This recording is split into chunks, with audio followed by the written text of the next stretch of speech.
now we're moving to a conversation with one of the legendary investors and entrepreneurs in the world, Sam Zell. Please join me in welcoming Sam. He's moderated by Maneet Ahuja, senior editor at Forbes.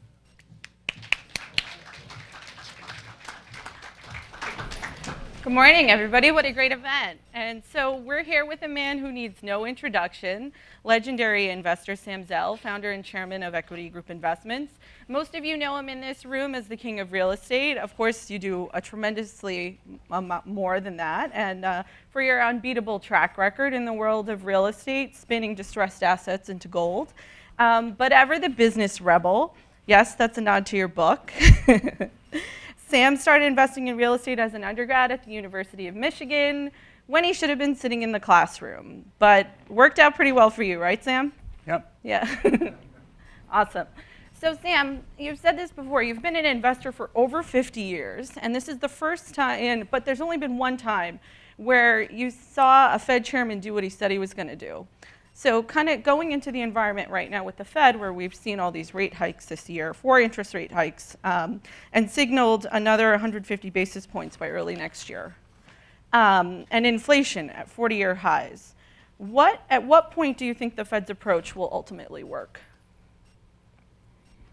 Well, I mean, the one Fed chairman you're referring to is obviously Volcker. Volcker, yes. And the result of Volcker was, 30 years of, or 40 years of lowering interest rates and lowering inflation. The current Fed chairman introduced the concept of transitory inflation, which is a little bit like mental masturbation. And it was just a joke. But unfortunately, it delayed the Fed from taking the steps necessary, and I think the inflation issue is very serious. Mm-hmm. Whether the Fed will be able to stick to its guns remains to be seen. There's going to be a lot of political pressure. I mean, you're seeing it already. At every suggestion of a possible change in policy, everybody's cheering it on, etc. The reality is we need to pay the price here. Mm-hmm. And, and in effect, I think history will probably go back and look at this period of time and say, the Fed lowered rates because of COVID, etc. Mm-hmm. But the lowering should have probably stopped at 2%. Right. I think we probably got very little by lowering rates beyond that. But caused a lot of inflationary pressures mm-hmm. that I think are going to take some pretty serious movement to recover from. I hope that 4.5% or whatever the Fed is talking about in the next 2 raises is going to be enough. They're making a big excuse about the fact that they're attempting to raise rates early so they don't have to raise them later. Mm-hmm. Somehow or other that's BS. Feels like a little too much too late. In fact, right? That's right. And so therefore, it's not. They're not raising rates a lot up front. They should have raised rates a year ago and didn't. And even when they did start raising rates, they raised rates 50 basis points when they should have raised them 100 basis points. And frankly, I think they raised them 75 when they should have raised them 100. Mm-hmm. So whether or not that discipline will hold itself out, I don't know. We're dealing with very unique times. I mean, we've added $8 trillion of debt in the last few years as a result of COVID. $8 trillion. Remember when the Congress used to do things in billions? Right. I mean, and now we're dealing with the trillions. I just don't know how much more the world was going to take of buying U.S. debt. Mm-hmm. And obviously, there's a very significant risk of the dollar losing its reserve currency status, mm-hmm. which I think would be extraordinarily deleterious for the United States. Yeah, I mean, another legendary investor who is a big friend of the Greenwich Economic Forum, Ray Dalio, has been saying this too. We've borrowed from our future instead of setting us up for our future. So, yeah. I think we've reached a point where we're not sure how long the future is. Wow.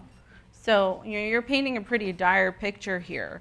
Well, I mean, I don't think I'm painting anything unusual. I mean, look at what happens where countries around the world lose their discipline. They get huge inflation, they get huge disruption, and I'm concerned about the United States having sufficient discipline to get us from here to there. Do you think that the credibility of the Fed has come into question? Oh, I don't, ever since they invented the word transitory inflation, their credibility is in serious question.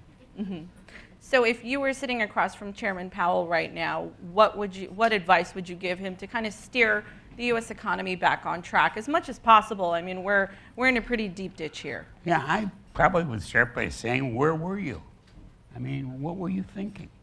I sat there, over the last couple of years and looked at them reducing interest rates and flooding the market with $80 billion a month of stimulus, and looking at what was happening on the cost side of things, and I couldn't understand what they were doing. And to some extent, there's maybe they were acting politically, but whatever they were doing wasn't good for the U.S. and wasn't good for the U.S. economy.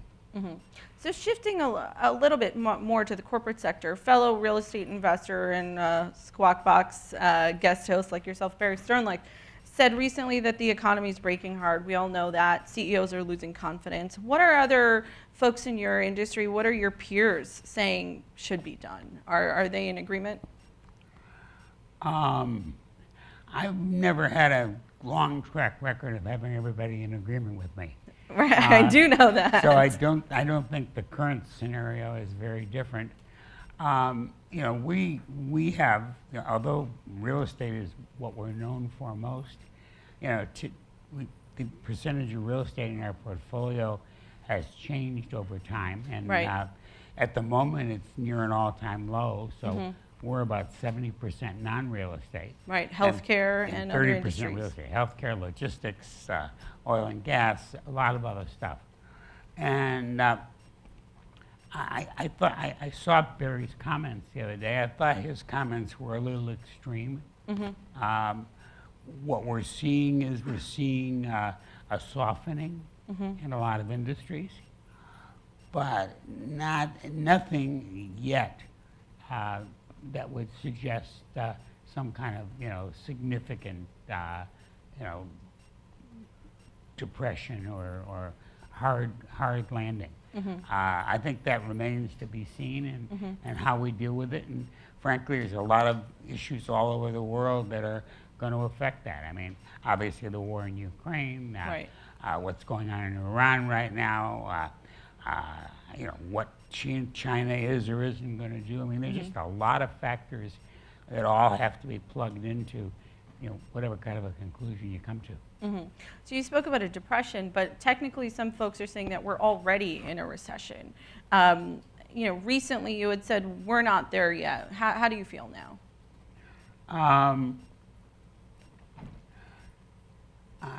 I don't think we're in a recession yet. I think things have softened.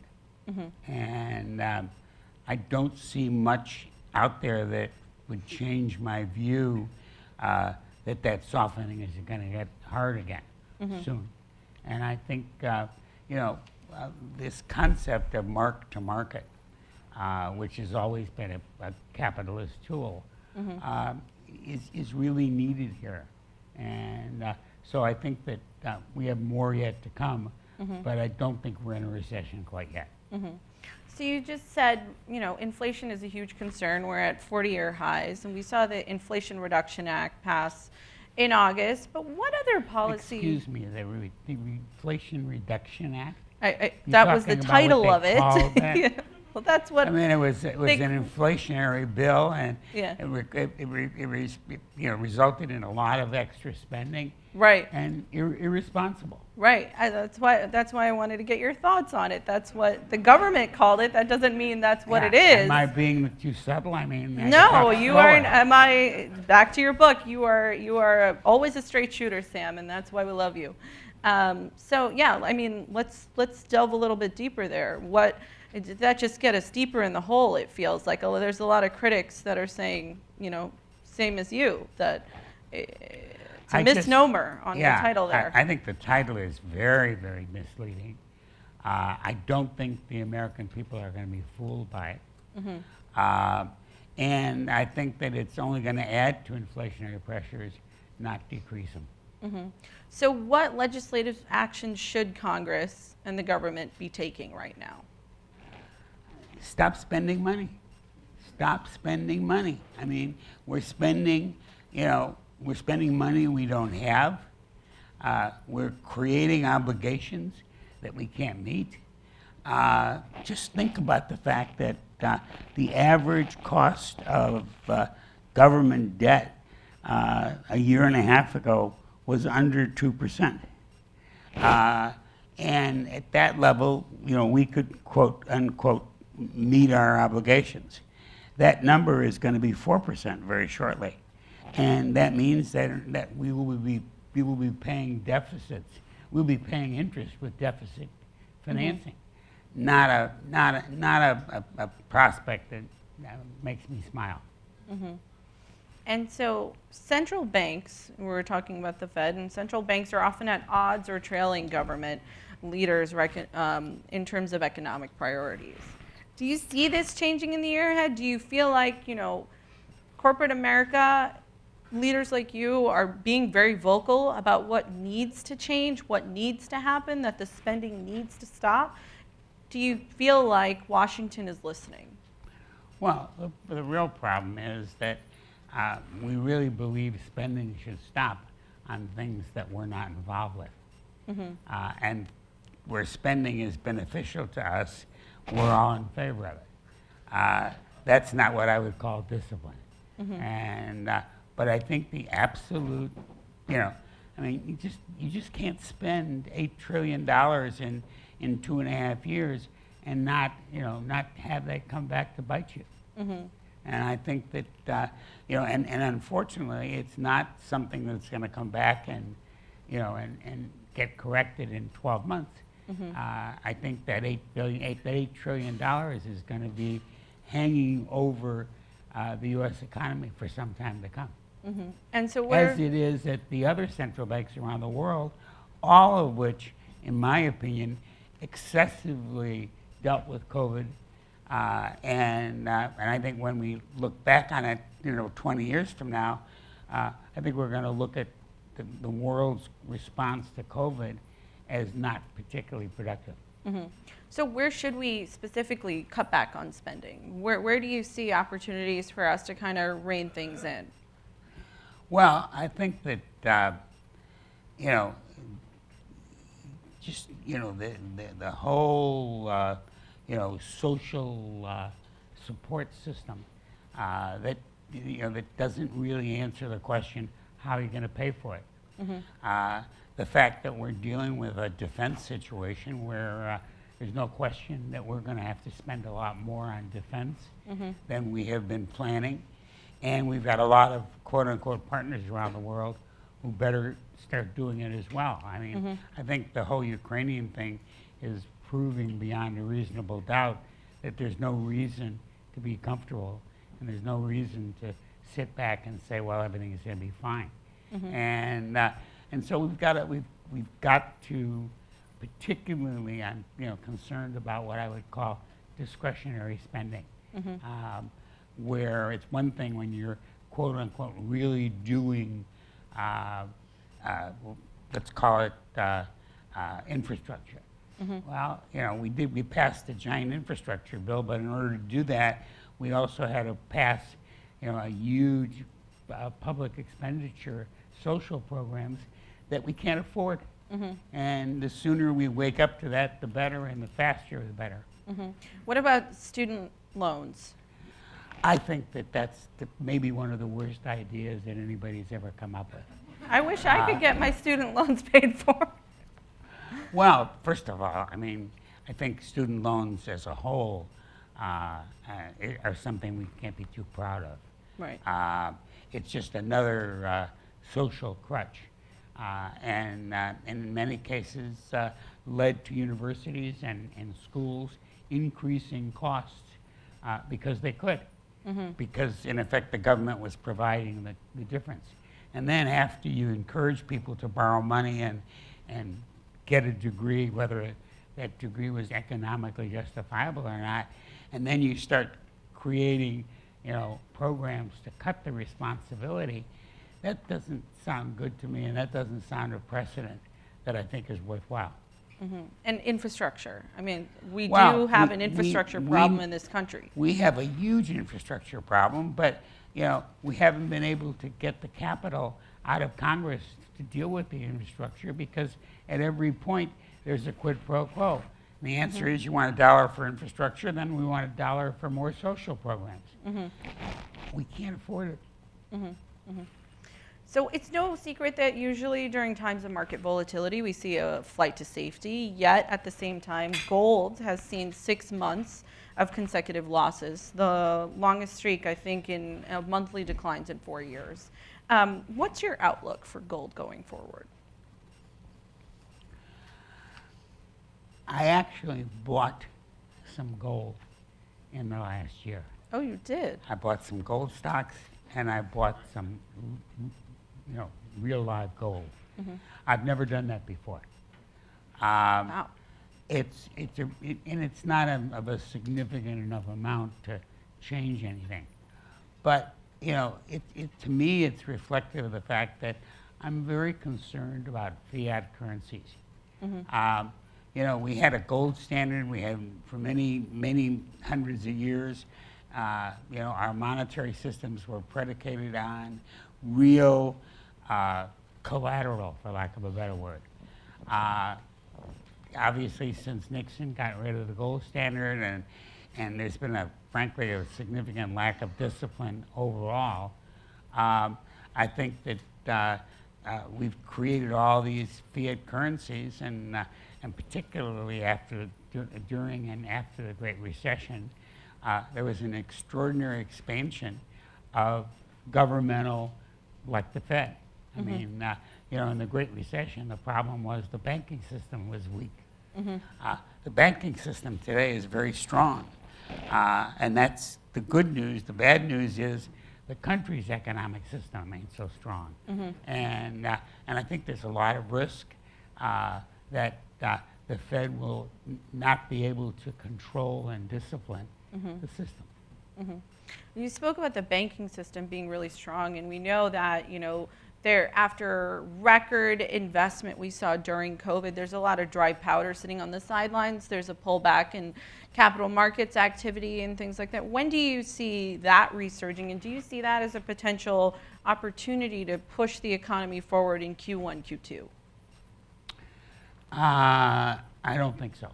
In other words, I think that a lot of the problems that we're dealing with today are the result of excess liquidity. And we've just begun to take that liquidity out of the system. And just like the first question you asked me was, will the Fed be able to, discipline itself? Remains to be seen, because it's, liquidity and lots of liquidity is very seductive. And so we spoke in the beginning about diversifying your portfolio away from real estate, that it's at an all-time low, right? And 70% is in other areas. There's a ton of investors in the room that are obviously looking for cues from legendary investor like yourself as to maybe pockets of opportunity. Shippers is one of those areas where I think you have exposure in your portfolio. And we're seeing a slowdown there too in anticipation of a recession. What signs would you be looking for to reverse that? Is there a counterintuitive play to be had here? Well, first of all, I must be asked at almost every one of these kinds of sessions about what markets am I interested in, what signs am I looking for. The reality is that everything comes down to the deal. In other words, we were doing energy deals where energy was a bad word. Why? Because the deals reflected the fact that it was a bad word. So I think that it's still the circumstances and the individual stories or pressures that create the best opportunities. I just don't believe in saying, well, railroads are going to be great. Let's figure out how to invest in railroads. We've invested in railroads where the opportunity was significant and it was well worth the risk reward. But looking at it as an economic headwind, do you see an easing of supply chain issues with relation to shippers? Are you seeing any signs? Maybe not. I totally hear you in terms of an investment play. It comes down to the deal. But in terms of supply chain pressures, that's been dragging on the economy as well, the global economy. There's no question that the supply chain scenarios are getting better, but they're getting better at the same time as demand is decreasing. So whether or not the total sum is a plus remains to be seen. I mean, I think we've got to deal with the fact that we created massive excess demand. We fulfilled that demand by providing, unlimited liquidity and free money. And I think that that's never a program that makes any sense, and I think we're paying for it. So we just saw OPEC cut production to boost falling oil prices. And given the disruption already caused by the ongoing war in Ukraine, what impact do you see this having on the economic recovery? Remains to be seen. I think it was, in other words, I think Russia and the rest of OPEC envisioned a reduction in demand and therefore tried to, quote unquote, get ahead of it as opposed to trying to raise prices after the situation has already started. So I don't expect significant demand. Might be some demand in terms of the midterm elections by virtue of the fact that I think over the next 6 weeks the price of gas is going to go up. And just like I think it probably went down too much over the last 6 weeks. I mean, if the government can quote unquote release the strategic stockpile at the rate at which they released it, which increased supply and therefore reduced pricing. We have less reserves than we had before. There's a price to be paid for that. And I'm concerned about too much response to short-term needs and not enough response to what's in the long-term interest of our country. Do you think that we'll see an evening out by next year? I think that if we have a softening of the economy next year, which I envision, I think we will see, frankly, that the OPEC rise in supply probably had not too much effect. So looking at this as the bigger picture, folks are starting to whisper now, or maybe a little bit more than a whisper, that we're seeing it's a little bit reminiscent of 2007 in terms of the real estate market. Who better to ask than you, obviously, but I would love to get your perspective on the 4 main asset classes in real estate right now. Well, first of all, I think the comparison to 07 is not correct. Okay. 07 was a very, very different scenario. You had an unlimited availability of capital. People were treating debt like it was cash, which it wasn't. And we had a lot of irresponsibility. on the banking system and the lending system, et cetera. I don't see that being the case right now. What I see is that various elements of real estate have got weaknesses to it. I mean, the office space market is an example. Right. If you look at what the publicly held office space companies are trading for, they're trading for huge discounts to theoretical NAV. You see NAV numbers of 40 and the stock's trading at 10. Well, I can guarantee you that the 40 is bullshit. And the 10 may be too low, but 2 TOO is an unknown. I mean, if the real number were 18 and it was trading at 10, maybe that's not, maybe that's an appropriate discount. So, I think the office space arena is a one where there's a lot of, there's just a lot of repricing going to go down and a marking to market that's going to change that whole arena. It's obviously impacted by the whole question of return to work.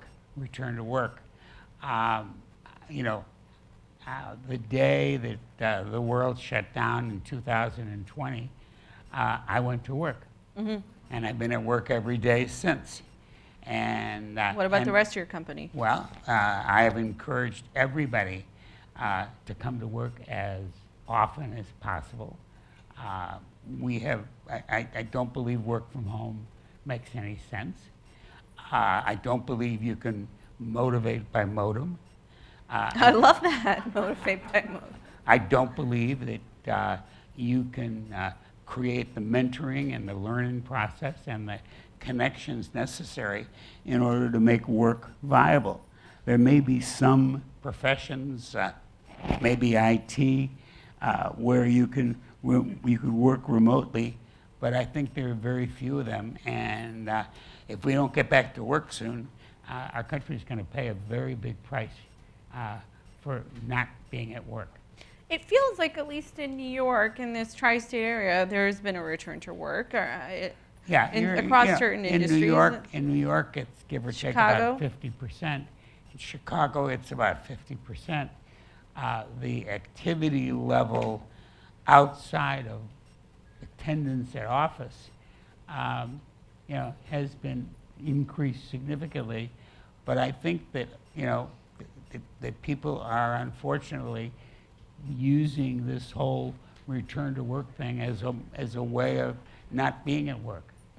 And pretty soon I think we're going to see a lot of people fired because they're going to be, employers are going to start questioning whether they are really at work or not. No, we're already seeing a lot of layoffs. Yeah. We're seeing it from the big tech companies. We're seeing it across Wall Street. I think Goldman, Meta, Google. But the standard is going to be when it comes time to lay off people, do you just lay off people or do you lay off the people who don't come to work?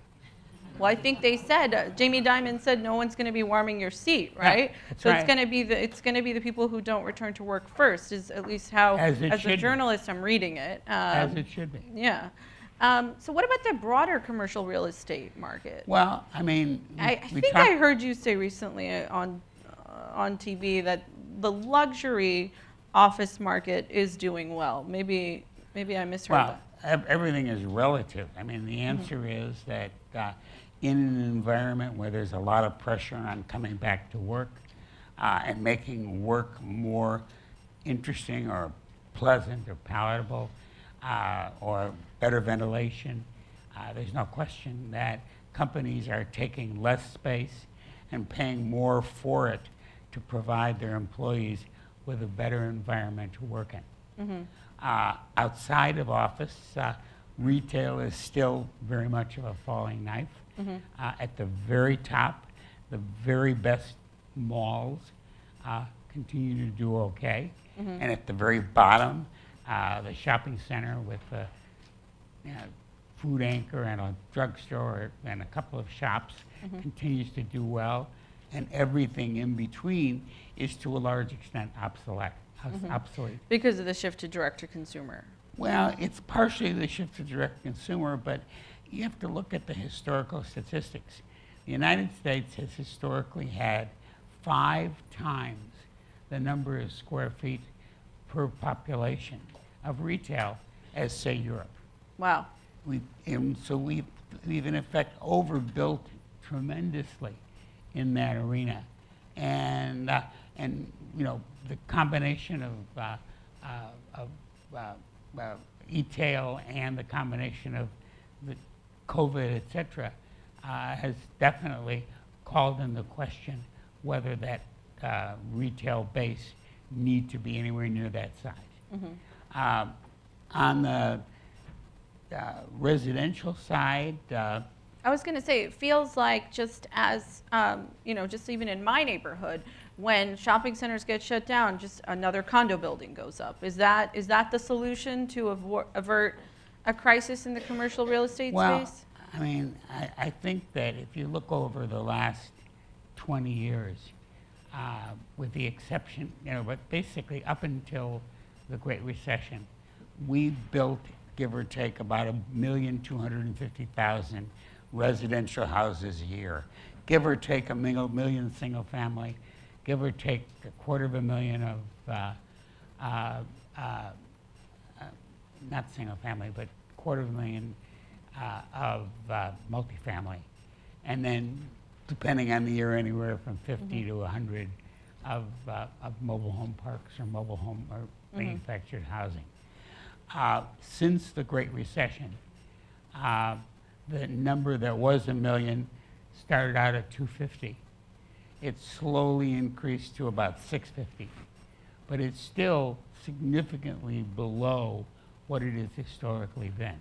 So that's why the multifamily business and the mobile home park business and housing for rent has been so strong.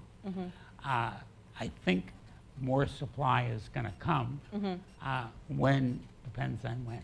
You said housing for rent. Housing for buy is another picture entirely, right, with 7%. I've been in the business 50 years, and I've never seen a situation where the monthly payment doubled in 9 weeks. Wow. And that's basically what happened. Now, you could argue that the monthly payment before this was ridiculous. Was too low. I mean, in other words, you know, you had a single family for rent business that was predicated on buying at a 5 cap and financing at 2.5. Well, the 2.5 went to 6. So all of a sudden, that's not an attractive investment, and there's no positive leverage. So looking outside the U.S. then, you're known for seeing opportunities others don't. With all of the volatility we're seeing in the U.S. and the situation overseas, are there pockets of opportunity globally that are appealing to you right now? We're probably less global today than we've been in 20 years. Wow. And that's primarily because of my comment previously about currencies and the fact that currencies are artificially being supported, and therefore you're seeing volatility that's just unbelievable. I mean, in 2002, we invested in Brazil, and the real was 167. Today, the real is 600. I don't care how much growth you have. You can't have enough growth to overcome a 6 times depreciation of the currency. And although the real is one of the more extreme examples, there are just tons and tons of currency examples around the world where currencies have weakened by 40, 50%, let alone 600%. So we're sitting in the hedge fund capital of the world. How do you hedge risk then with, you know, we're in this situation in the U.S., we're in not a great situation overseas. How about discipline? Right, it all comes back to discipline. How about caution? How about the fact that, you know, I mean, it's, you know, we have a publicly held company that over the last 5 or 6 years, we've liquidated everything in it. Wow. So we've got $3 billion in cash. And normally in an inflationary period, you'd say, gee, having a whole bunch of cash is not a terrific idea because it's depreciating every day. But We heard Dalio just say cash is no longer trash. Well, I read his quote yesterday, and I couldn't agree with it more. And by the way, when you compare that company versus other companies in its space, it's massively outperformed because it's just had cash. So you're sitting on $3 billion of dry powder. Yep. How are you dealing with some of the challenges some of your portfolio companies are facing right now? Well, as I said before, our companies are doing better, frankly, than my view of the future. We've been very cautious. We've been encouraging our companies to anticipate. A year ago, we sent our companies out and said, "You got to get price increases." And they said, "Well, why would we want to disturb our customer base?" And I said, "Because your costs are going to go up, and it's a lot harder to catch up than to anticipate." And the result was they went out and they got increases, and consequently, in the current environment, they're not having to play catch up. And so taking it like another step back, and you said you don't think the U.S. is currently in a recession. We're headed for a soft landing, or we're easing into a soft landing. No, I didn't say that. I said I don't think we're in a recession. Whether or not I do think we're going into a recession, whether that's going to be a soft landing or a hard landing, much depends on what's done over the next 3 to 4 months. I mean, if I think that the single biggest thing to protect us against a hard landing is if the Fed sticks to their guns. Okay, all right. But globally, do you think that we might be heading towards a recession? Well, I think Europe is already in a recession. Right. And I think there's, and obviously, the emerging markets are having a tough time. Right. And what about the move with the Bank of England that we saw just a week or two back? Well, is that a harbinger of things to come ahead? I hope not, because I think what they did was pretty extreme, and they like a lot of places in the world have a leadership problem today. But I think that there's serious steps that need to be taken, and we need to convince the investing community that the Fed and is going to maintain its discipline. And so what are you telling your portfolio companies right now in industries like healthcare, logistics, as you're waiting for the Fed to stick to their guns? And I think I go back to what I advised them all when COVID began. And what I said to them, and we had a Zoom call of all of the managers, but what I said to them was, assume nothing. That whereas in previous periods of time, when we're able to make assumptions and be relatively confident that those assumptions would lead to fruition in terms of results, I think we're in a period of extraordinary volatility. Obviously, the market is reflecting it. I think you need to be extraordinarily cautious. And that's the advice we're giving everybody. That growth is terrific, but not with the risk. Right. And so with that $3 billion sitting on the sidelines and this intense period of market volatility and this extreme caution that you're taking, are you sourcing deals right now, or are you, how are you looking at opportunities? I don't think we've been busier than we are right now.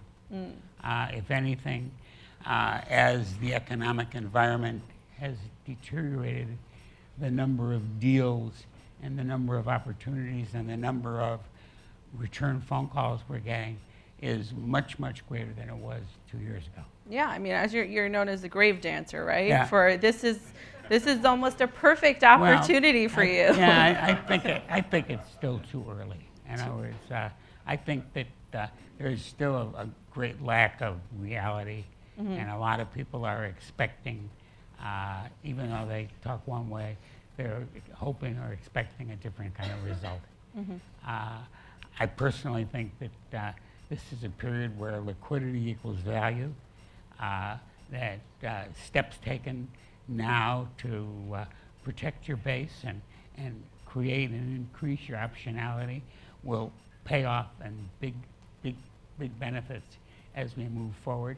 And I think those that become immune to the risks suffer the consequences.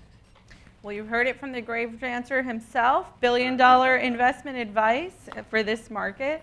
Thank you so much, Sam. My pleasure. Thank you.